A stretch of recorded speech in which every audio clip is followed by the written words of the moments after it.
রাহমাতিল্লাহ। বান্দা আমি জানি তোরা ধান্দা করবি, বান্দা আমি জানি তোরা দুনিয়ার সুযোগ সন্ধানী হবি, বান্দা আমি জানি তোরা ছয়ে নয়ে চলবি। ও বান্দা, তোদের ধান্দা দুনিয়ার ছয় নয় উপেক্ষা করে একটিবার মস্তক নত করে আমি রবের রহমতে ফিরে আয়। বান্দা ফিরে আয়, আমি রব তোদের এই অনুশোচনাটাকে ক্ষমা দ্বারা পরিবর্তন করে দিব।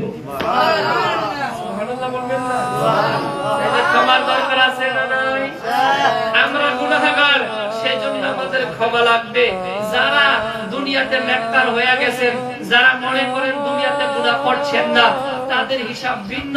আমরা মনে করি আমরা ইচ্ছায় অনিচ্ছায় শয়তানের প্ররোচনায় গুনাহ করেছি কিনা বলে।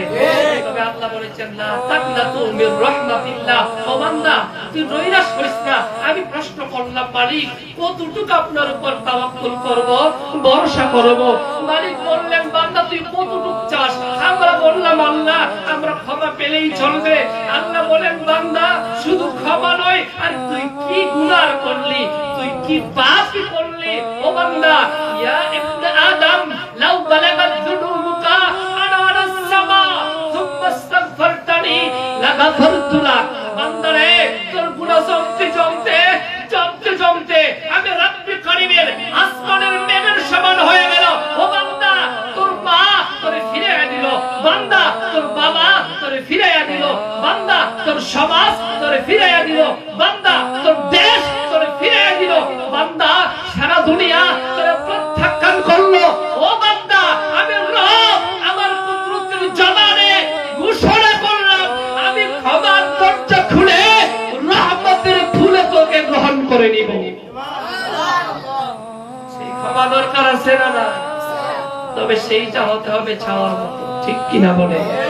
সেজন্য ইয়া আইয়ুহাল্লাযীনা আমানুত্তাকুল্লাহ, ঈমানদার ভয় করো আল্লাহকে, ওয়াবতাগু ইলাইহিল ওয়াসিলা, আল্লাহর কাছে ওসিলা চাও। আমি চিন্তা করলাম, আরে আমি আপনার জামান মাসুমিন জীবনে আমল নাই, ইলম নাই, তাকওয়া নাই, ওই রকম কিচ্ছু নাই। আমি চিন্তা করলাম, মালিক তোমার দরবারে কি পেশ করব? এমন নাজরানা তো কিচ্ছু নাই। আমি স্থির হয়ে গেলাম, আমি স্টেজ হয়ে গেলাম।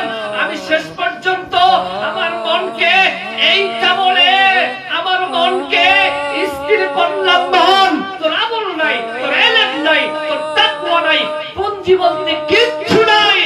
আহলে বায়াতের অনুসরণকারী রাসূলুল্লাহর গোলাম, এইটাই আমার অন্তরের প্রশান্তির কারণ।